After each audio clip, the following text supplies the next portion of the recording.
जी नमस्कार दोस्तों, कैसे हैं आप सभी। एक बार फिर से मैं दीपा चौधरी आपका अपने प्लेटफॉर्म कॉम्पिटिटिव हिंदी क्लासेज में बहुत बहुत स्वागत करती हूं। आज हम यहां पर DSSB टीजीटी हिंदी फीमेल का पेपर करने वाले हैं। ये पेपर हम व्याख्या सहित हल करेंगे और ये पेपर हमारा 28/8/2018 को शिफ्ट 1 में पेपर हुआ था।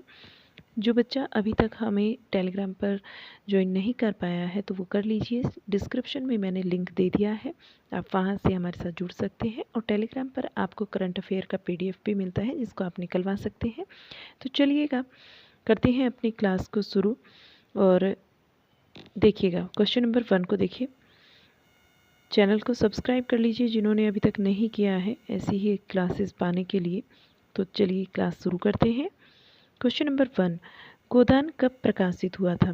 गोदान कब प्रकाशित हुआ था आपको बताना है और आप मुझे ये भी ज़रूर बताइएगा कि आपके कितने क्वेश्चन सही होते हैं। और यहाँ हम टोटल 50 क्वेश्चंस को करने वाले हैं। गोदान का जो प्रकाशन हुआ था वो 1936 में हुआ था। गोदान कथा सम्राट मुंशी प्रेमचंद के द्वारा लिखित औपन्यासिक कृति है और इसका प्रकाशन वर्ष 1936 ईस्वी है। इसमें किसान जीवन की महागाथा तथा ऋण की समस्या का आंकन किया गया है। प्रेमचंद के अन्य उपन्यास हैं सेवा सदन, वरदान, प्रेमाश्रम, रंगभूमि, कायाकल्प, निर्मला, गबन, क्रमभूमि तथा मंगलसूत्र अधूरा है। मंगलसूत्र जो है इनका अधूरा उपन्यास है। क्वेश्चन नंबर 2, यदि गद्य और कवियों या लेखकों की कसौटी है, यदि गद्य कवियों या लेखकों की कसौटी है तो निबंध गद्य की कसौटी है। यह कथन किसका है। ये कथन बताना है कि किसका है और बहुत बार ये मैंने बताया कि ये जो कथन है वो आचार्य रामचंद्र शुक्ल जी का है। क्वेश्चन नंबर 3, हिंदी प्रदीप के संपादक कौन थे। हिंदी प्रदीप के संपादक बताना है कौन थे और बालकृष्ण भट्ट जो हो जाएगा हमारा यहाँ पर राइट आंसर हो जाएगा। हिंदी प्रदीप एक पत्र है और इसके संपादक बालकृष्ण भट्ट थे। यह पत्र 1877 में प्रयागराज से मासिक रूप से प्रकाशित होता था। क्वेश्चन नंबर 4, बनारस अखबार पत्र कौन निकालता था। बनारस अखबार जो पत्र है इसको कौन निकालता था बताना है। राइट आंसर हो जाएगा राजा शिवप्रसाद सिंह इसको निकालते थे। इनका पूरा नाम जो है वो राजा शिवप्रसाद सितारे हिंद था। इसका प्रकाशन साप्ताहिक रूप में सन 1845 ईस्वी में बनारस से होता है। क्वेश्चन नंबर 5, निम्नलिखित में से कौन सा सही सुमेलित नहीं है। जो सही सुमेलित नहीं है वो यहाँ पर बताना है। राइट आंसर क्या हो जाएगा, आहुति यशपाल। आहुति ये यशपाल सही सुमेलित नहीं है। यहाँ देखिएगा डाची उपेंद्र नाथ अस्क ये सही है, फांसी जैनेन्द्र का है और विपथ का जो है वो अज्ञे का है। ठीक है, आगे देखते हैं। यशपाल की जो प्रमुख कहानियाँ हैं वो इस प्रकार से हैं। यशपाल आपका यहाँ गलत हो गया था, आहुति इनका नहीं है। आहुति जो है वो इलाचंद्र जोशी का कहानी संग्रह है और यशपाल जी के क्या है, पर्दा है, नीरस, रसिक और मकरील है, आदमी का बच्चा, धर्म रक्षा, प्रतिष्ठा का बोझ। ये कहानियाँ जो हैं आपकी यशपाल की है। आहुति जो कहानी है ये 1945 की है और इलाचंद्र जोशी का कहानी संग्रह है। क्वेश्चन नंबर 6, उसने कहा था कहानी का प्रकाशन कब हुआ। उसने कहा था कहानी का जो प्रकाशन है ये 1915 में होता है। चंद्रधर शर्मा गुलेरी के द्वारा लिखित कहानी उसने कहा था सरस्वती पत्रिका में सन 1915 में प्रकाशित हुई थी और यह प्रथम विश्व युद्ध की पृष्ठभूमि पर लिखी गई प्रेम संवेदना की कहानी है। यह फ्लैशबैक पूर्व दीप्ति पद्धति पर लिखी गई हिंदी की प्रथम कहानी है। सुखमय जीवन व बुद्धू का कांटा चंद्रधर शर्मा गुलेरी की कहानियां हैं। क्वेश्चन नंबर 7, निम्नलिखित में से कौन सा सही सुमेलित नहीं है। कौन सा है इनमें से जो सही सुमेलित नहीं है। तीसरी कसम ये फणीश्वर नाथ रेणु का है। राजा निर्बसिया कमलेश्वर का है। कर्मनासा की हार ये शिवप्रसाद सिंह का है। लेकिन जिंदगी और जोंक ये राजेंद्र यादव का नहीं है। जिंदगी और जोंक जो कहानी है, कहानी के लेखक अमरकांत है। तो यहाँ आपका आंसर जो बनेगा वो ये हो जाएगा, जिंदगी और जोंक राजेंद्र यादव का नहीं है। ये किसका है, अमरकांत का अमरकांत हैं इस कहानी के लेखक। जिंदगी और जोंक के अमरकांत हैं।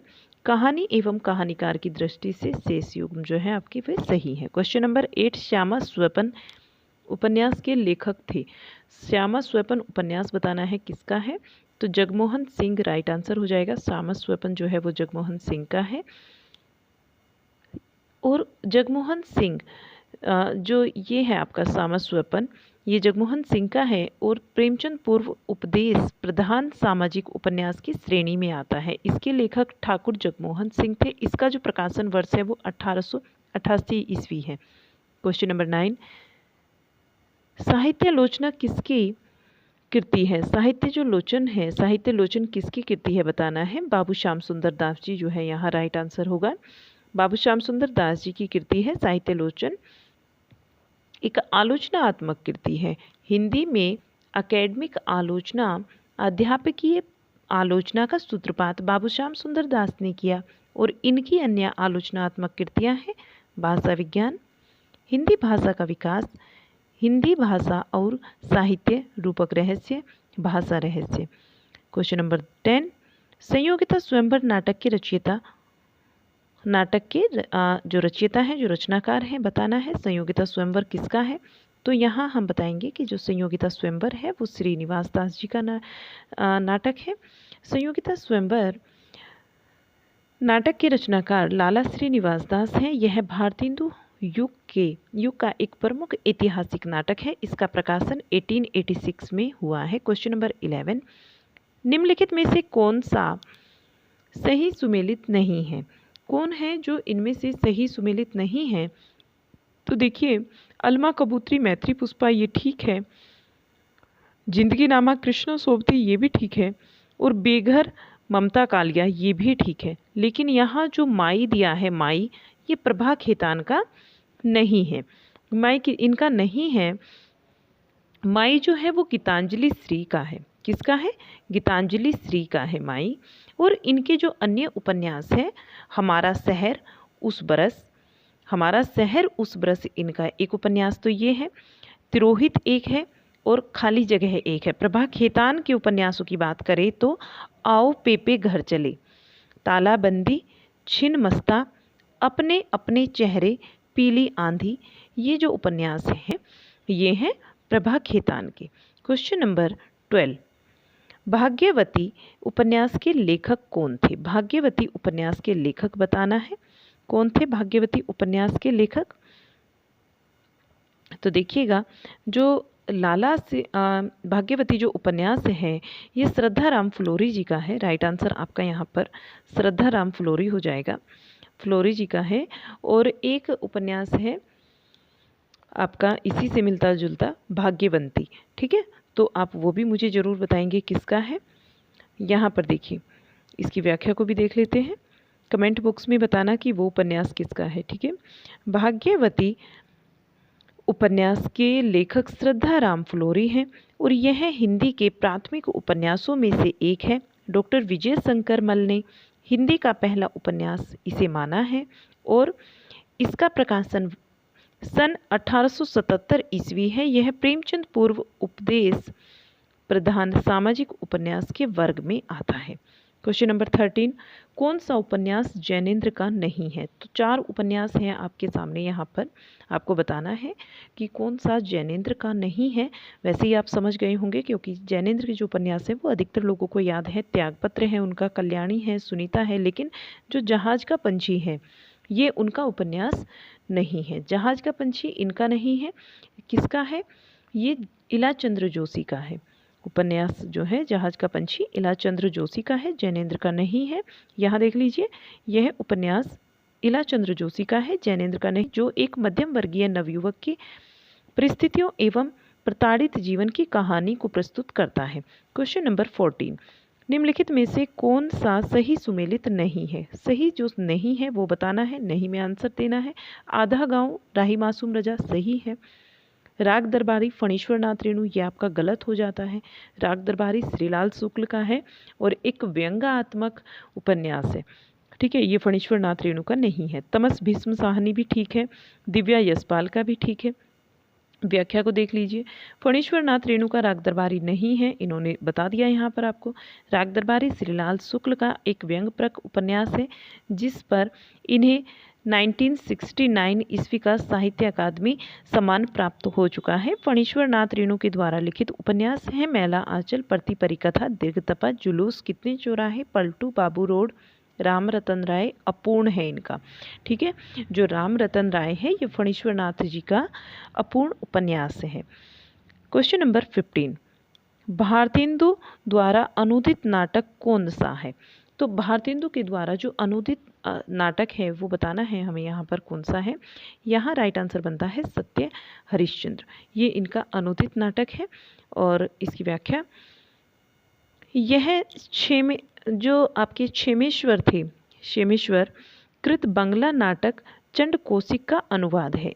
इस नाटक में सत्य के आदर्श को प्रस्तुत किया गया है। यह एक अभिनीत नाटक है जिसमें भारतेंदु हरिश्चंद्र ने हरिश्चंद्र की भूमिका निभाई थी। क्वेश्चन नंबर 16, निम्नलिखित में से कौन सा नाटक जयशंकर प्रसाद का नहीं है? कौन सा नाटक है जो कि जयशंकर प्रसाद का नहीं है? वो है रक्षाबंधन। ये जयशंकर प्रसाद का नाटक नहीं है। और नाटक किसका है? हरिकृष्ण प्रेमी का नाटक है। क्वेश्चन नंबर 17, दुलाई वाली कहानी किसके द्वारा रचित है? दुलाई वाली कहानी बताना है किसके द्वारा रचित है। तो दुलाई वाली कहानी जो है राइट आंसर बंग महिला की कहानी है। राइट आंसर हो जाता है बंग महिला। दुलाई वाली कहानी की लेखिका राजेंद्र बाला घोष, जिनको हम बंग महिला के नाम से भी जानते हैं। बंग महिला को हिंदी की प्रथम कहानी लेखिका स्वीकार किया जाता है। इनकी अन्य कहानियाँ चंद्रदेव से मेरी बातें, कुंभ की छोटी बहू और दालिया, ये इनकी अन्य प्रमुख कहानियां हैं। 80 नंबर क्वेश्चन, नामवर सिंह ने नई कहानी की पहली कहानी किसको माना है? नई कहानी की पहली कहानी किसे माना है ये बताना है नामवर सिंह जी ने। तो इन्होंने जो है परिंदे को नई कहानी की पहली कहानी माना है, डॉक्टर नामवर सिंह ने। आगे चलते हैं।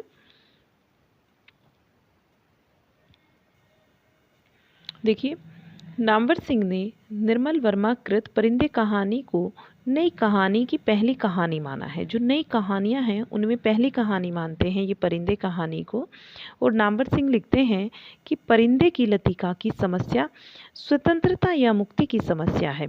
सारी कहानी इस मुक्ति की पीड़ा की मार्मिक अभिव्यंजना है। ये कथन किसका है? नामवर सिंह जी का है, ध्यान में रखेंगे इसको। क्वेश्चन नंबर 19, पृथ्वीराज की आंखें किसका एकांकी संग्रह है? ये डॉक्टर रामकुमार वर्मा, यहाँ राइट आंसर बनेगा डॉक्टर रामकुमार वर्मा जी का एकांकी संग्रह है। इनके अन्य जो एकांकी संग्रह हैं वे हैं रेशमी टाई, चारू मित्रा, विभूति, सप्त किरण, रूप रंग, कौमुदी, महोत्सव, ध्रुव तारिका, ऋतुराज, रजत, रश्मि दीपदान, काम कंदला और बापू इंद्रधनुष, रिमझिम। ये इनके प्रमुख क्या है? एकांकी संग्रह। क्वेश्चन नंबर 20, निम्नलिखित में से कौन सी कहानी प्रेमचंद की नहीं है? कौन सी कहानी है इनमें से जो प्रेमचंद की कहानी नहीं है? तो राइट आंसर क्या होगा हमारा यहाँ पर? राइट आंसर हो जाएगा कानों में कंगना। ये हमारा राइट आंसर होगा। कानों में कंगना प्रेमचंद की कहानी नहीं है, ये राधिका रमन प्रसाद सिंह की कहानी है। बाकी जो पंचमेश्वर है और पंच परमेश्वर है, कफन है, ईदगाह है, ये प्रेमचंद जी की कहानियाँ हैं। ठीक है, ये तीनों कहानी जो है ये प्रेमचंद की है।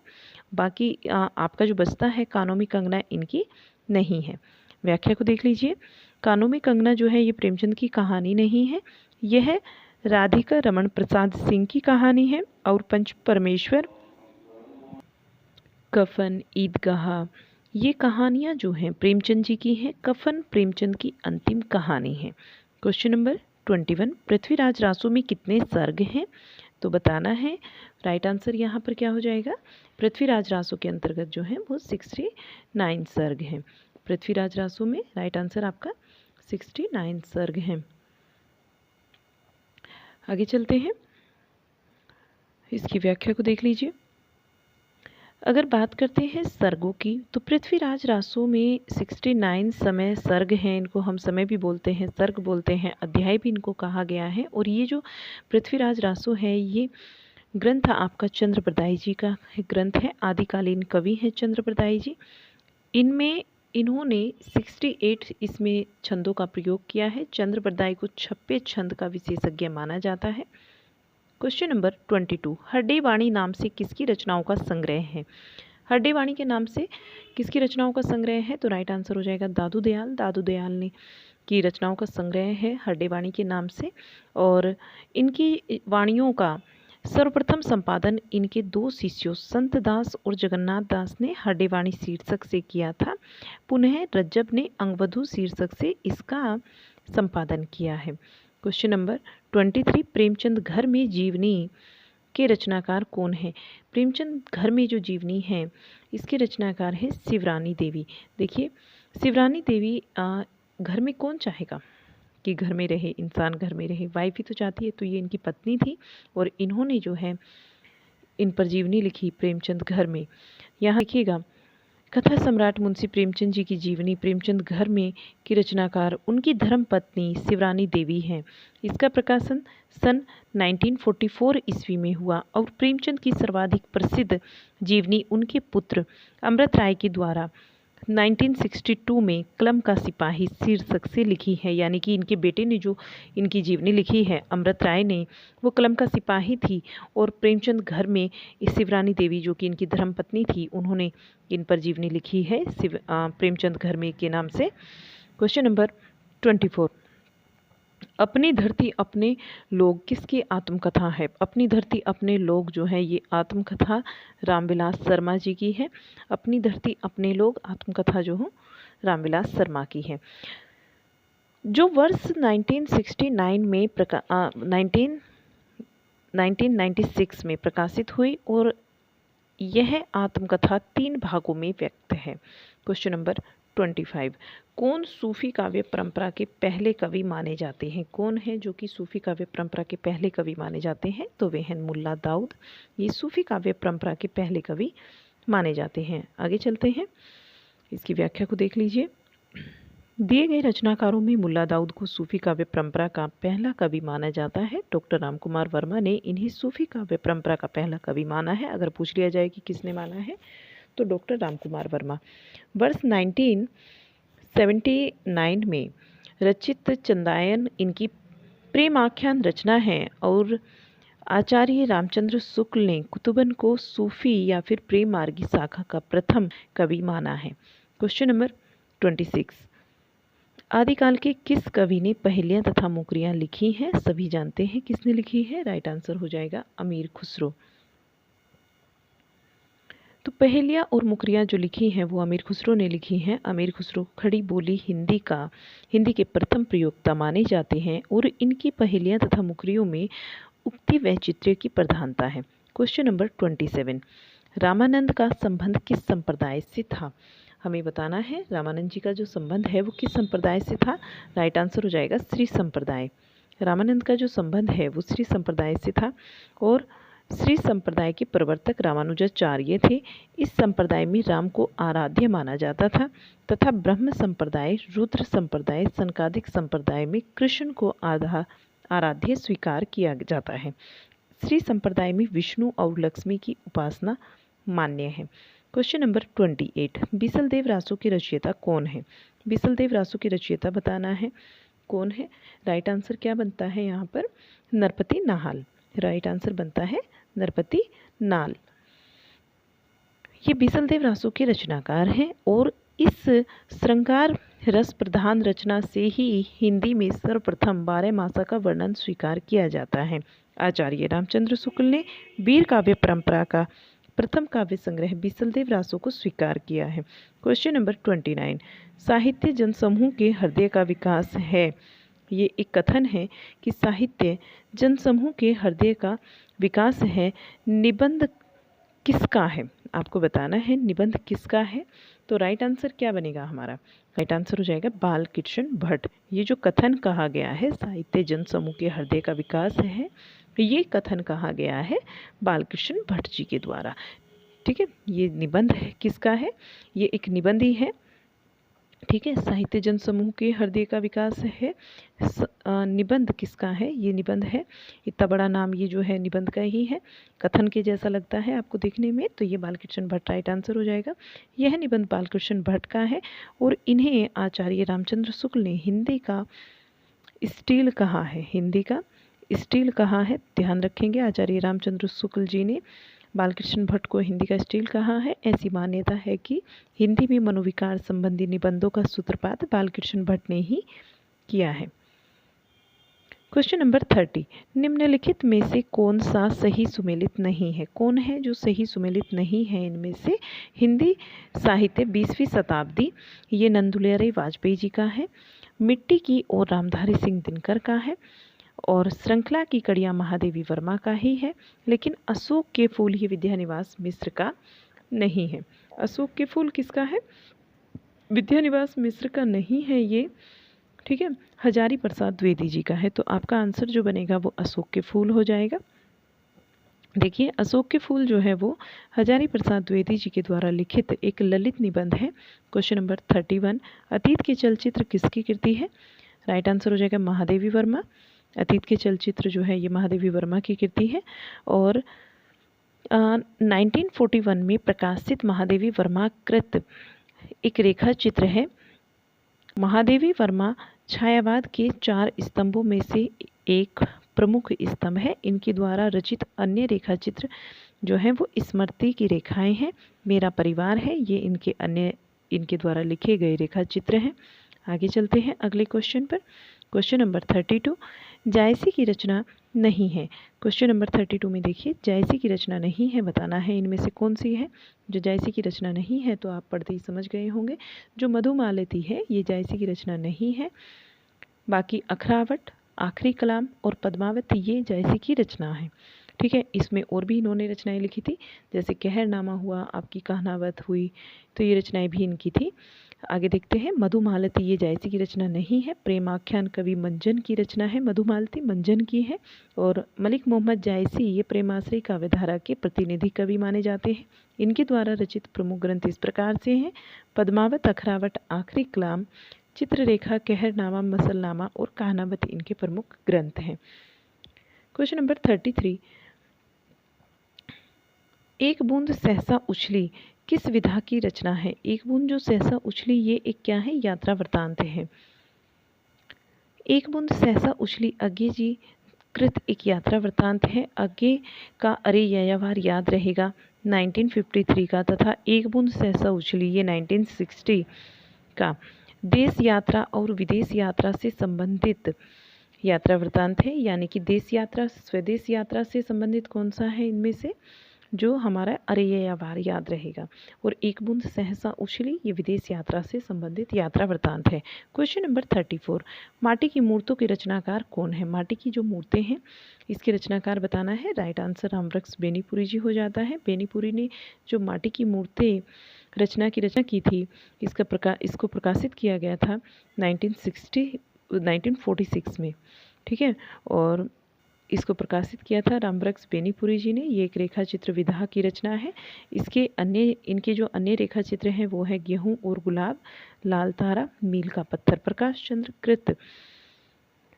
चंद्र गुप्त कृत जो रेखा चित्र है इनको भी देख लीजिए। इनकी विधा, रेखा चित्र विधाएं इस प्रकार है। रेखा चित्र के नाम से भी इन्होंने एक रेखा चित्र लिखा है। और मिट्टी के पुतले, पुरानी स्मृतियाँ, नए स्केच, ये हैं प्रकाश चंद्र गुप्त जी के। क्वेश्चन नंबर 35, गुरु नानक का संबंध किस प्रांत से है? गुरु नानक का संबंध बताना है और राइट आंसर पंजाब प्रांत हो जाएगा। गुरु नानक का संबंध पंजाब प्रांत से है और ये सिख संप्रदाय के मूल प्रवर्तक एवं आदि गुरु थे। इनका जन्म सन 1469 ईस्वी में तलवंडी ननकाना साहिब में हुआ था। गुरु नानक की प्रमुख रचनाएं जपू जी, आशा दीवार, रहीरा, सोहिला हैं। क्वेश्चन नंबर 36, आदिकाल के किस कवि को मैथिल कोकिल कहा जाता है? आदिकाल का कौन सा कवि है जिन्हें मैथिल कोकिल के नाम से जाना जाता है? तो विद्यापति है आदिकाल के, जिन्हें मैथिल कोकिल के नाम से जाना जाता है। और यहाँ देखिएगा, मैथिली भाषा में रचित पदावली विद्यापति की प्रसिद्धि का प्रमुख आधार है और इसी आधार पर इन्हें मैथिल कोकिल भी कहा जाता है। इनकी अन्य उपाधियां इस प्रकार से हैं: अभिनव जयदेव, कवि शेखर, नव कवि शेखर, कवि खंडहर, लिखेलन कवि और दशावधान तथा पंचानन, ये इनको उपाधियां मिली हैं। क्वेश्चन नंबर 37, तूफानों के बीच शीर्षक रिपोर्टाज के लेखक कौन है? तूफानों के बीच शीर्षक जो रिपोर्टाज लिखा गया है, इसके लेखक हैं रांगे राघव। तूफानों के बीच किसका है? रांगे राघव का। तूफानों के बीच रिपोर्टाज बंगाल में पड़े भयंकर अकाल पर आधारित है, जिसके लेखक रांगे राघव हैं। शेष जो विवरण है वो इस प्रकार से देख लीजिए। शमशेर बहादुर सिंह, इन्होंने प्लॉट का मोर्चा लिखा है, जो कि आपका 1952 ईस्वी का है। धर्मवीर भारती की बात करें तो युद्ध यात्रा 1972 ईस्वी का है। विवेकी राय की बात करते हैं, जुलूस रुका है बाढ़ बाढ़ बाढ़, ये है विवेकी राय के प्रमुख आपके रिपोर्टाज, ध्यान रखेंगे। क्वेश्चन नंबर 38, संदेश रासक के रचयिता कौन है? संदेश रासक के रचयिता बताना है हमें कि संदेश रासक के रचयिता कौन है, और राइट आंसर आपका बन जाता है आदमना। ठीक है, संदेश रासक जो रचना है वो आदमना की है, यानी कि इनको हम अब्दुल रहमान के नाम से भी जानते हैं। देख लीजिए इसकी व्याख्या को। संदेश रासक आदिकालीन जो रचना है, इसके रचनाकार आदमना यानी अब्दुल रहमान है, और संदेश रासक एक खंड काव्य है। यह देसी भाषा में किसी मुसलमान के द्वारा लिखित प्रथम धर्मेतर रास एवं काव्य ग्रंथ है। क्वेश्चन नंबर 39, किन्नर देश में किसका यात्रा साहित्य है? ये किसका है? राहुल सांकृत्यायन जी का है, और इन्होंने यात्रा वृत्तांत लिखने की परंपरा का सूत्रपात भारतेंदु युग से माना जाता है। राहुल सांकृत्यायन के जो प्रमुख यात्रा वृत्तांत है वो इस प्रकार से हैं। यात्रा वृत्तांत का जो लेखन की परंपरा मानी जाती है वो भारतेंदु युग से मानी जाती है, इसको ध्यान रखेंगे। और राहुल सांकृत्यायन जी के प्रमुख यात्रा वृत्तांत हैं मेरी तिब्बत यात्रा, मेरी लद्दाख यात्रा, घुमक्कड़ शास्त्र, राहुल यात्रावली, यात्रा के पन्ने, एशिया के दुर्गम भूखंड, चीन में कम्यून और चीन में क्या देखा, ये इनके प्रमुख यात्रा वृत्तांत हैं। क्वेश्चन नंबर 40, कौन सा सही सुमेलित नहीं है? तो आंसर किस में देना है? नहीं में देना है। कौन सा है जो सही सुमेलित नहीं है? तो यहाँ पर चित्रावली उस्मान की ये ठीक है, मरगावती मंझन की ये गलत है, कुतुबन की है, ज्ञानदीप शेख नबी का ये आपका ठीक है, अनुराग बासुरी नूर मोहम्मद की ये भी ठीक है। तो हम मृगावती को किससे मैच करते हैं? कुतुबन से, क्योंकि ये कुतुबन की है, और मंझन की क्या है? मधुमालती है। ठीक है। क्वेश्चन नंबर 41, चांद का मुंह टेढ़ा किसकी काव्य रचना है? चांद का जो मुंह टेढ़ा है ये मुक्तिबोध की है, और मुक्तिबोध तार सप्तक के तथा प्रयोगवादी कवि हैं। इनके दो काव्य संग्रह हैं। पहला है चांद का मुंह टेढ़ा जो कि 1964 ईस्वी का है, दूसरा बुरी बुरी खाक धूल ये 1980 ईस्वी का है। इनकी प्रसिद्ध कविताएं हैं अंधेरे में, ब्रह्म राक्षस, अंतःकरण का आयतन और भूल गलती। नेक्स्ट 42 नंबर क्वेश्चन, जमीन पक रही है किसका काव्य संग्रह है? जमीन पक रही है ये बताना है कि किसका काव्य संग्रह है। 42 नंबर क्वेश्चन को हमें देखना है, और राइट आंसर आपका यहाँ पर बनता है केदारनाथ सिंह। ठीक है, ये केदारनाथ सिंह की रचना है। जमीन पक रही है केदारनाथ सिंह का है। यहाँ देख लीजिए, जमीन पक रही है केदारनाथ सिंह का काव्य संग्रह है, और इनकी जो अन्य रचनाएं हैं अभी बिल्कुल अभी यहाँ से देखो, अकाल में सारस, उत्तर कबीर और अन्य कविताएं, बाग इनकी एक जो है लंबी कविता है, तालस्ताय और साइकिल इनकी अन्य रचनाएं हैं। क्वेश्चन नंबर 43, तार सप्तक कब प्रकाशित हुआ? तार सप्तक की बात हो रही है, और आप सभी जानते हैं कि ये 1943 ईस्वी की रचना है, और इसका जो संपादकत्व किया था वो अज्ञे ने किया था। ठीक है, अज्ञे जो हैं इसके संपादक थे, और इसमें 7 कवियों की रचनाएं संग्रहित हैं। इन कवियों के नाम इस प्रकार से हैं: अज्ञे, रामविलास शर्मा, मुक्तिबोध, प्रभाकर माचवे, गिरजा कुमार माथुर, नेमी चंद्र जैन और भारत भूषण अग्रवाल। तार सप्तक के प्रकाशन से ही प्रयोगवाद का आरंभ माना जाता है। क्वेश्चन नंबर 44, श्री कृष्ण गीतावली के ग्रंथकार कौन है? श्री कृष्ण गीतावली के ग्रंथकार बताना है और तुलसीदास जी आपका राइट आंसर होता है, क्योंकि जो श्री कृष्ण गीतावली है ये तुलसीदास जी की रचना है। इनकी अन्य प्रमुख रचनाएं देख लीजिए, वैराग्य संदीपनी, रामाज्ञ प्रसन्न, इसको हम रामाज्ञ प्रश्नावली के नाम से भी जानते हैं, रामलला नच्छू, जानकी मंगल, रामचरितमानस, पार्वती मंगल, गीतावली, विनय पत्रिका, दोहावली, बरवई रामायण और कवितावली इनकी अन्य प्रमुख रचनाएं हैं। आगे चलते हैं क्वेश्चन नंबर 45 पर। देखिएगा, यहाँ आपको एक पंक्ति दी गई है और आपको बताना है कि ये पंक्ति किसकी है। कत विधि सृजी नारी जगमाही, प्राधीन सपनेहु सुख नाही। पंक्ति की रचना किसने की, ये बताना है आपको कि ये पंक्ति किसकी है। कत विधि सृजी नारी जगमाही, ये पंक्ति जो है ये तुलसीदास जी की पंक्ति है। गोस्वामी तुलसीदास जी की तुलसीदास कृत रामचरितमानस से ये ली गई है। तुलसीदास ने रामचरितमानस की रचना 1631 में प्रारंभ करके 2 वर्ष 7 माह और 26 दिन में इसको पूर्ण किया था। ठीक है, 1931 में सन 1931 में इसकी रचना को इन्होंने प्रारंभ किया, इसकी रचना का आरंभ किया था और 2 वर्ष 7 माह 26 दिन में इसको पूर्ण किया था। आचार्य रामचंद्र शुक्ल ने रामचरितमानस को लोकमंगल की साधना अवस्था का काव्य माना है। क्वेश्चन नंबर 46, प्रथम रश्मि का आना रंगिनी तूने कैसे पहचाना। पंक्ति किसके द्वारा रचित है, ये पंक्ति बताना है किसकी है कि प्रथम रश्मि का आना रंगिनी तूने कैसे पहचाना। सुमित्रा नंदन पंत जी की ये पंक्तियां हैं और इसमें सूर्य उदय के सौंदर्य का विस्तृत और मनमोहक वर्णन किया गया है।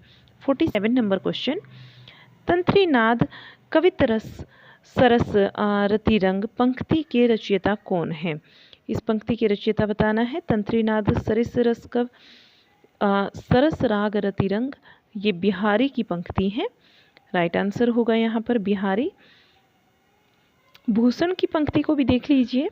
भूषण कहते हैं शिवा को बखानो की बखानो छत्रसाल को, ये भूषण की पंक्ति है शिवराज, ठीक है, भूषण जी की। और यहाँ देखिएगा जो केशवदास जी हैं, बारस को संपत्ति उलक जो ना चितवत, ये है केशवदास की। चिंतामणि कहते हैं आखिन मूंदे के मिस आनी, अचानक पीठ उरोज लगावई, ये पंक्ति है चिंतामणि की। क्वेश्चन नंबर 48, भक्तमाल की रचना किसने की थी। भक्तमाल की रचना किसने की थी हमें बताना है और आपका जो राइट आंसर यहाँ पर होता है बताइएगा, नाभादास राइट हो जाता है, क्योंकि रामानंद कृष्णदास सूरदास इसका आंसर नहीं है, नाभादास जी है।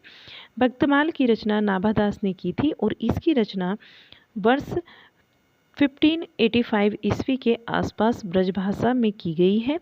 इसमें 200 कवियों का जीवन व्रत और उनकी भक्ति की महिमा सूचक बातों को 316 छप्पियों में लिखा गया है। क्वेश्चन नंबर 49, निज भाषा उन्नति अहो सब उन्नति को मूल, पंक्ति किसकी है हमें बताना है। ये पंक्ति किसकी है, निज भाषा उन्नति अहो सब उन्नति को मूल, तो ये पंक्तियाँ जो हैं आपकी भारतेंदु हरिश्चंद्र की है। राइट आंसर जो है वो भारतेंदु हरिश्चंद्र हो जाता है। यहाँ देखिएगा, हिंदी में आधुनिकता और पुनर्जागरण के प्रवर्तक भारतेंदु हरिश्चंद्र को माना जाता है। इन्होंने पैरोडी और श्यापा, गाली, लावनी आदि शैलीगत रूपों में कविताएं लिखी हैं। क्वेश्चन नंबर 50, चतुर्भुज दास किसके पुत्र थे। चतुर्भुज दास को बताना है ये किसके पुत्र थे, तो ये किसके थे, कुंभन दास जी के पुत्र, और पिता पुत्र की श्रेणी में यही आते हैं। जो अष्टछाप के कवि हैं उनके अंतर्गत पिता और पुत्र की श्रेणी में यही आते हैं। ठीक है, चतुर्भुज दास जी ये कुंभन दास के पुत्र थे, दोनों ही अष्टछाप के कवि हैं। और चतुर्भुज दास विट्ठल स्वामी के, विट्ठलनाथ जी के शिष्य थे। कुंभन दास जी वल्लभाचार्य के शिष्य थे। कुंभन दास को प्रथम अष्टछापी कवि भी कहा जाता है। और आज की क्लास का ये लास्ट क्वेश्चन, यहाँ हम 51 क्वेश्चन करेंगे और कल जो बचे हुए क्वेश्चन से, ठीक है, 49 क्वेश्चंस बचते हैं तो हम कल भी कर लेंगे। ठीक है, पूरा 100 का आपका सेट हो जाएगा 2 पार्ट में। तो ये क्वेश्चन भी हम आज ही कर लेते हैं। 51 नंबर, खूंटियों पर टंगे लोग किसका काव्य संग्रह है? खूंटियों पर टंगे लोग बताना है आपको। राइट आंसर आपका बन जाता है यहाँ पर सर्वेश्वर दयाल सक्सेना। राइट आंसर क्या हो जाएगा? सर्वेश्वर दयाल सक्सेना जी। इन्होंने खूंटियों पर टंगे लोग ये काव्य संग्रह है, इसकी रचना की है। और काठ की घंटियाँ हैं इनका, बांस के पुल इनका है, एक सुनी नाव, गर्म हवाएं, कुआनो नदी इन्होंने लिखा है। और जैसे कविताएं हैं तो कविताएं इनका है, जंगल का दर्द इन्होंने लिखा है। ठीक है, तो ये हम याद रखेंगे। और क्लास कैसी लगी ज़रूर बताइएगा कमेंट बॉक्स में लिखकर। तो चलिएगा, मिलते हैं आपसे एक और नई क्लास के साथ में। और शाम को देखना मत भूलिएगा, करंट अफेयर का क्लास आपको मिलेगा, उसका PDF आपको टेलीग्राम चैनल पर मिलेगा। तो आपको हमसे जुड़ना मत भूलिएगा। डिस्क्रिप्शन में आपको लिंक दे दिया गया है टेलीग्राम का। जिन्होंने चैनल को अभी तक सब्सक्राइब नहीं किया है वो सब्सक्राइब कर लीजिए। मिलते हैं आपसे एक और नई क्लास के साथ में, तब तक के लिए बाय बाय।